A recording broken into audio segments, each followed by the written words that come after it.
Good morning प्यारे विद्यार्थियों, कैसे आप सब लोग। और आप सब लोगों का फिर से स्वागत है हमारे चैनल DCS फिजिक्स में। देखिए, आप अब तक हमारे सिलेबस में टोटल 6 चैप्टर पढ़ चुके हैं। 12th क्लास के सिलेबस में जब हम लोग 6 चैप्टर पढ़ चुके हैं तो 6वां चैप्टर खत्म होते ही हमारी सेकंड यूनिट भी खत्म हो गई। आज बारी थी हमारे इस 7वें चैप्टर को शुरू करने की। जो 7वां चैप्टर हम लोग आज शुरू करने वाले हैं वो चैप्टर आप सभी के लिए बहुत इंपॉर्टेंट है।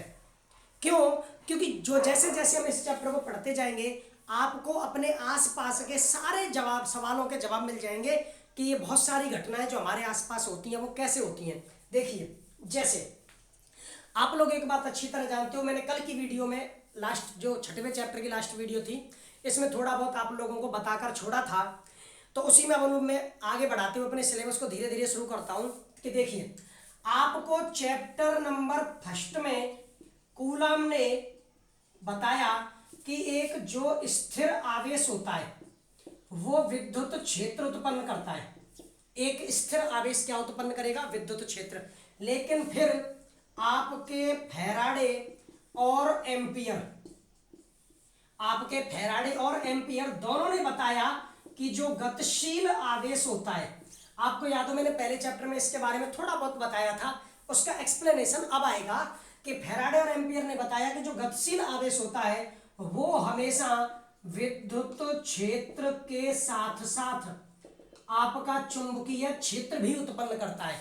विद्युत क्षेत्र के साथ साथ चुंबकीय क्षेत्र भी उत्पन्न करता है। ये बात क्लियर होती है कि कूलम ने ये बता दिया कि जो स्थिर आवेश है वो विद्युत क्षेत्र उत्पन्न करेगा। फिर आगे अध्ययन हुआ, क्योंकि पहले लोग विद्युत क्षेत्र और चुंबकीय क्षेत्र को अलग अलग मानते थे, लेकिन धीरे धीरे जब जैसे एम्पियर और फैराडे ने अध्ययन किया फिर उसको उन्होंने बताया कि विद्युत क्षेत्र और चुंबकीय क्षेत्र अलग अलग नहीं है।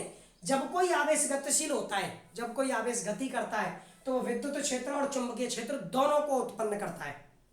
फिर वैज्ञानिकों ने और अधिक अध्ययन किए, तब उन्होंने बताया कि जो चुंबकीय क्षेत्र उत्पन्न होता है वो गतिशील आवेश के कारण उत्पन्न होता है। तो ये गतिशील आवेश के कारण चुंबकीय क्षेत्र उत्पन्न क्यों हुआ, कैसे हुआ, कितने परिमाण का उत्पन्न हुआ, इन सारी बातों का अध्ययन अब हम लोग इस चैप्टर में करेंगे।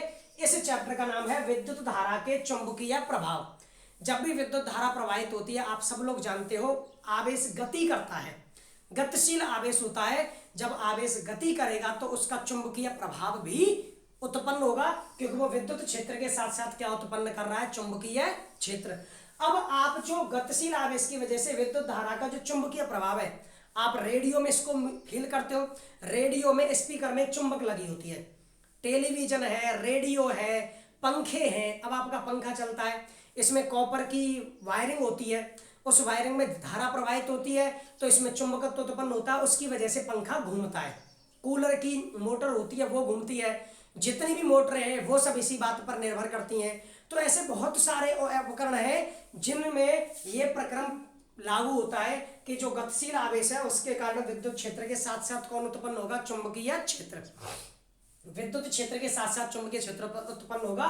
बता किसने दिया? आपके फैराडे और एम्पियर ने। लेकिन उन्होंने आगे अध्ययन नहीं किया, आगे अध्ययन किया ओरस्टेड ने। आगे किसने अध्ययन किया? ओरस्टेड ने आगे अध्ययन किया। और ओरस्टेड ने आगे अध्ययन में क्या किया? तो यहां तक एक बात क्लियर है कि कूलम ने क्या बताया कि जब कोई आवेश स्थिर है तो केवल विद्युत क्षेत्र उत्पन्न करेगा, और एम्पियर और फैराडे ने बताया कि गतिशील आवेश विद्युत क्षेत्र के साथ साथ चुंबकीय क्षेत्र भी उत्पन्न करेगा। इसके साथ जब आगे अध्ययन हुआ तो एक वैज्ञानिक आए, मैक्सवेल। कौन आए? मैक्सवेल। तो उन्होंने कहा कि जो त्वरित आवेश होता है, त्वरित आवेश, आपके फैराडे और एम्पियर दोनों की बात को आगे बढ़ाया मैक्सवेल ने। उन्होंने क्या कहा कि जो त्वरित आवेश होता है वो आपका विद्युत क्षेत्र और चुंबकीय क्षेत्र दोनों उत्पन्न करता है। विद्युत क्षेत्र और चुंबकीय क्षेत्र दोनों उत्पन्न करता है, लेकिन दोनों एक दूसरे के लंबवत, दोनों एक दूसरे के लंबवत। तो बातें कहां से कहां तक पहुंची? कूलम ने केवल यह बताया कि जब कोई आवेश स्थिर होगा तो वो विद्युत क्षेत्र उत्पन्न करेगा। उसके बाद एम्पियर और फैराडे आए, उन्होंने अध्ययन करके बताया कि जो कोई आवेश गतिशील होता है वो विद्युत क्षेत्र के साथ साथ आपका चुंबकीय क्षेत्र भी उत्पन्न करता है। लेकिन जब इस बात को और आगे अध्ययन किया किसने? मैक्सवेल ने। तो उन्होंने बताया कि अगर कोई आवेश त्वरित गति करता है, गति तो कर रहा है, गतिशील है, तो विद्युत क्षेत्र और चुंबकीय क्षेत्र तो उत्पन्न होंगे, लेकिन अगर वो आवेश त्वरित गति करेगा, त्वरित आवेश होगा, तो वो विद्युत क्षेत्र और चुंबकीय क्षेत्र उत्पन्न होंगे, लेकिन एक दूसरे के लंबवत, एक दूसरे के लंबवत। और जब ये लंबवत विद्युत क्षेत्र और चुंबकीय क्षेत्र एक दूसरे पर अध्यारोपित होते हैं तो आपकी उत्पन्न होती है वैद्युत चुंबकीय तरंग। कौन उत्पन्न होती है? वैद्युत चुंबकीय तरंग। मैक्सवेल ने कहा कि त्वरित आवेश की वजह से विद्युत क्षेत्र और चुंबकीय क्षेत्र एक दूसरे के लंबवत उत्पन्न होते हैं, और जब ये लंबवत विद्युत क्षेत्र और चुंबकीय क्षेत्र अध्यारोपित होंगे तो उत्पन्न होगी वैद्युत चुंबकीय तरंग, जिसको आप लोग चैप्टर नंबर 17 में पढ़ोगे, चैप्टर नंबर 17 में। क्लियर है? तो ये सारी चीजें रही। अब ये एक्स्ट्रा नॉलेज की बात है, लिखो लिखो मत लिखो, और अगर लिखना चाहते हो तो किस तरह लिखना है? शुरुआत में लिखना है कूलम के अनुसार स्थिर आवेश बराबर विद्युत क्षेत्र, एम्पियर, और नीचे के लाइन में एम्पियर व मैक्सवेल के अनुसार गतिशील आवेश बराबर विद्युत क्षेत्र प्लस चुंबकीय क्षेत्र। फिर लिखना है मैक्सवेल बराबर त्वरित आवेश के कारण विद्युत क्षेत्र व चुंबकीय क्षेत्र एक दूसरे के लंबवत, जिनके कारण वैद्युत चुंबकीय तरंग उत्पन्न होती है। क्लियर है? अब इस बात को इन्होंने केवल यहीं तक छोड़ दिया, इन्होंने केवल यहीं तक छोड़ दिया, और यहां तक छोड़ने के बाद में फिर उन्होंने इस बात पर विद्युत धारा पर यानी गतिशील आवेश पर अध्ययन किया ऑरेस्टेड ने। किसने? ऑरेस्टेड ने सोचा कि जब विद्युत धारा प्रवाहित होती है तो आवेश गति करता है, और जब विद्युत धारा प्रवाहित होगी आवेश गति करेगा तो कैसे चुंबकीय क्षेत्र उत्पन्न होता है, इसके लिए उन्होंने प्रयोग किया। और प्रयोग में क्या किया? आपका एक सेल लिया, एक कुंजी ली और एक तार से जोड़ दिया, एक सेल लिया, एक कुंजी ली और एक तार से जोड़ दिया, और उन्होंने ये प्रयोग 3 बार किया। और 3 बार कैसे किया वो मैं आप लोगों को आराम से समझाता हूं। उन्होंने 3 बार प्रयोग किया। एक परिपथ लिया जिसमें एक बैटरी जुड़ी हुई है, एक कुंजी जुड़ी हुई है, बैटरी का विद्युत वाहक बल ही, जिसके कारण परिपथ में प्रवाहित होती है धारा, जिसके कारण परिपथ में प्रवाहित होती है धारा, और धारा प्रवाहित होती है तो उन्होंने इसके नीचे एक चुंबकीय सुई को रख दिया, इसके नीचे इन्होंने एक चुंबकीय सुई को रख दिया। और चुंबकीय सुई में मेरी बात गौर से सुनना, अब ये जो डार्क वाला हिस्सा है ये है चुंबकीय सुई का उत्तरी ध्रुव, और जो खाली वाला हिस्सा है वो है दक्षिणी ध्रुव। कौन सा ध्रुव? दक्षिणी ध्रुव। तो पहला केस, तो भाषा में इसकी साथ में लिखता हूं, तो देखिए ऑरेस्टेड ने विद्युत धारा के चुंबकीय प्रभाव को दर्शाने के लिए, ऑरेस्टेड ने विद्युत धारा के चुंबकीय प्रभाव को दर्शाने के लिए एक प्रयोग किया जिसमें सेल व कुंजी युक्त परिपथ लिया, जिसमें सेल व कुंजी युक्त परिपथ लिया व इसके नीचे एक चुंबकीय सुई को, इसके नीचे एक चुंबकीय सुई को रखा। ठीक है? तो प्रयोग से निम्न निष्कर्ष प्राप्त होते हैं। प्रयोग से जो निष्कर्ष प्राप्त होंगे उनको हम पॉइंटों में लिखेंगे, उनको हम किन में लिखेंगे? पॉइंटों में। तो चलिए अब हम लोग आगे बढ़ते हैं।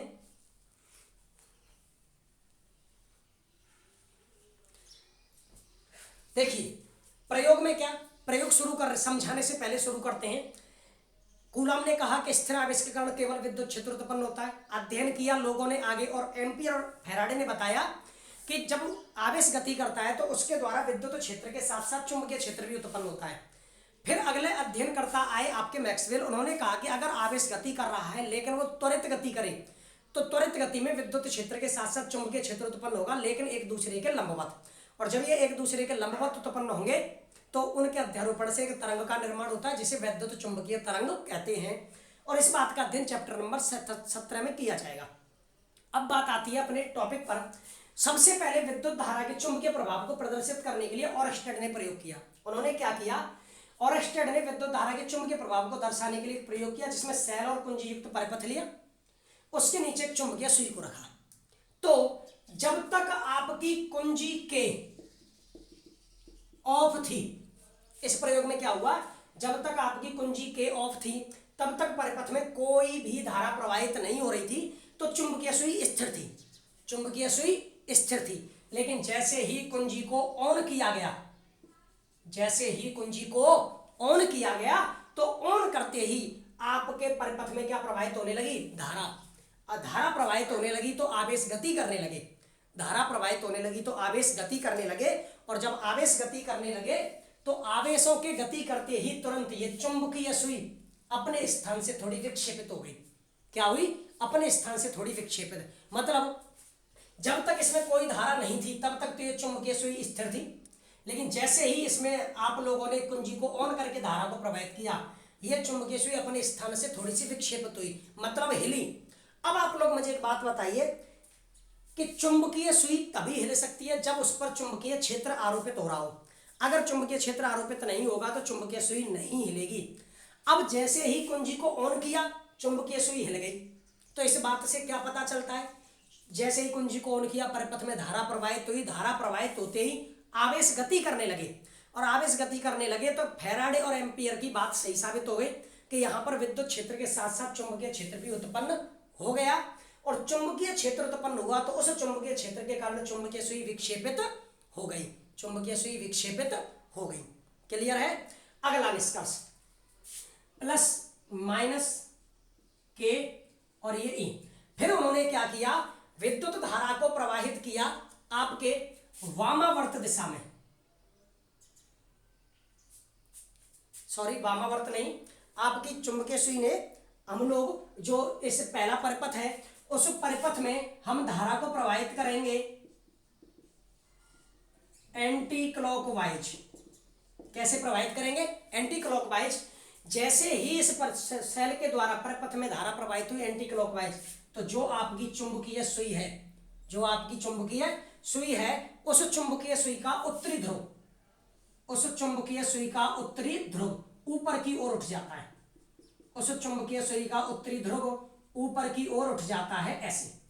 क्लियर है? लेकिन अगर मैं सेल की दिशा बदल दूं, अगर मैं सेल की दिशा बदल दूं, तो सेल की दिशा बदलते ही प्लस और माइनस, ई और के, तो बोलिए धारा की दिशा बदल गई।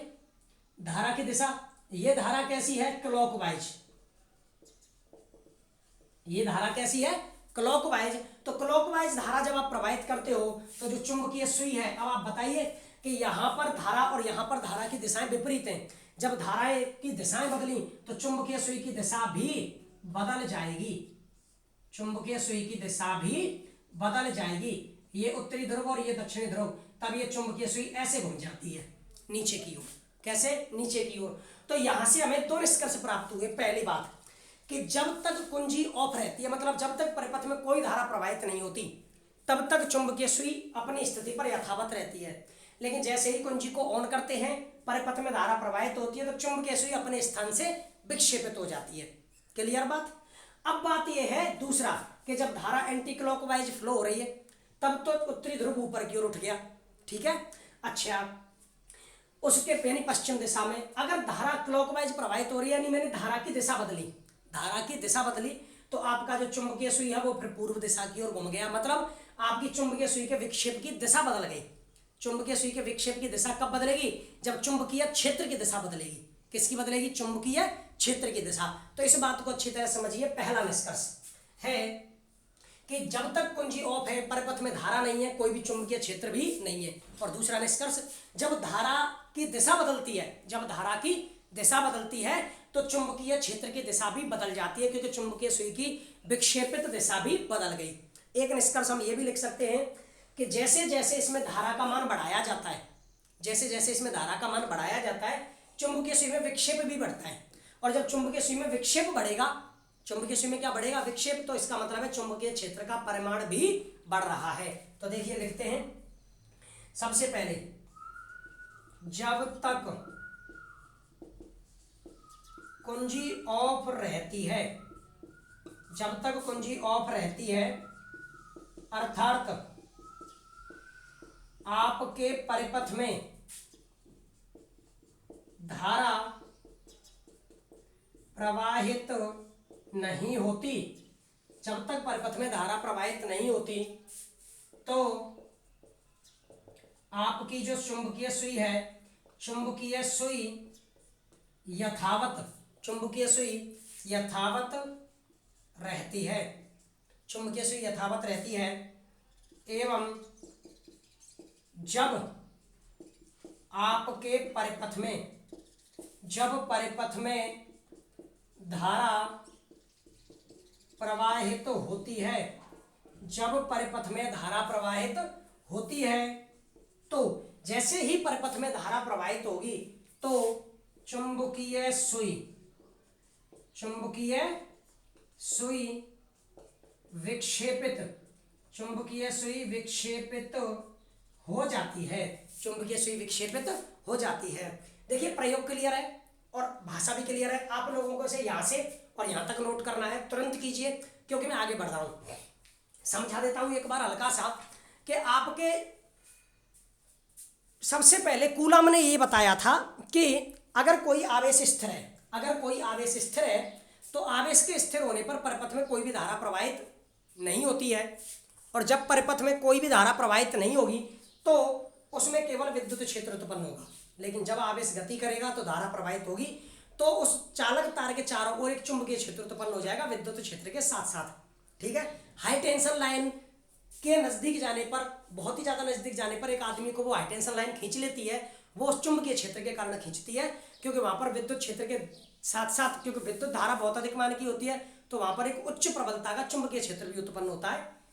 अच्छा, और आपके ये बताया एम्पियर ने और फेराडे ने। फिर मैक्सवेल ने क्या बताया कि अगर आवेश त्वरित गति करता है तो विद्युत क्षेत्र और चुंबकीय क्षेत्र एक दूसरे के लंबवत उत्पन्न होते हैं, जिनके अध्यारोपण से विद्युत चुंबकीय, आपकी वैद्युत चुंबकीय तरंग का निर्माण होता है।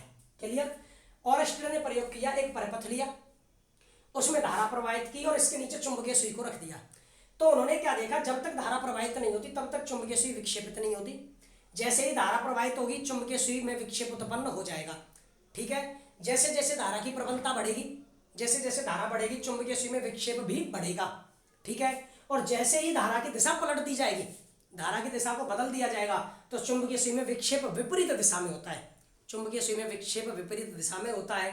इसका मतलब साफ है कि जब धारा प्रवाहित होगी तो चुंबकीय क्षेत्र भी उत्पन्न होगा जो इस चुंबकीय सुई को विक्षेप करेगा। धारा बढ़ेगी, चुंबकीय क्षेत्र का परिमाण बढ़ेगा। ठीक है, क्लियर? तो आप लोगों ने यहां से यहां तक इसको नोट करना है। अब मैं इसको मिटा रहा हूं ताकि मैं अगला निष्कर्ष लिख सकूं। तो देखिए अगला निष्कर्ष, जैसे जैसे धारा का मान बढ़ाया जाता है, जैसे जैसे धारा का मान बढ़ाया जाता है तो आपकी चुंबकीय सुई में विक्षेप बढ़ता है, आपकी चुंबकीय सुई में विक्षेप बढ़ता है, अर्थात उत्पन्न चुंबकीय क्षेत्र, उत्पन्न चुंबकीय क्षेत्र का परिमाण बढ़ता है, उत्पन्न चुंबकीय क्षेत्र का परिमाण बढ़ता है। और लास्ट और तीसरा निष्कर्ष, जब प्रवाहित धारा, जब प्रवाहित धारा की दिशा बदल दी जाती है, जब प्रवाहित धारा की दिशा बदल दी जाती है तो चुंबकीय सुई में विक्षेप की दिशा, चुंबकीय सुई में विक्षेप की दिशा भी विपरीत हो जाती है, चुंबकीय सुई में विक्षेप की दिशा भी विपरीत हो जाती है। अर्थात जब चुंबकीय सुई में उत्पन्न विक्षेप की दिशा विपरीत हो गई, अर्थात चुंबकीय क्षेत्र की दिशा भी बदल जाती है, चुंबकीय क्षेत्र की दिशा भी बदल जाती है। क्लियर? उसके बाद ये दो निष्कर्ष और लिखने हैं, ठीक है। तो अतः अब लास्ट में वो कथन लिखना है जिस कथन के लिए हम लोगों ने पूरा प्रयोग किया, और वो कथन क्या है आप आइडिया लगाइए, फिर मैं बताता हूं। अतः ओरेस्टेड के अनुसार, ओरेस्टेड के अनुसार, अब बताइए वो कथन क्या है।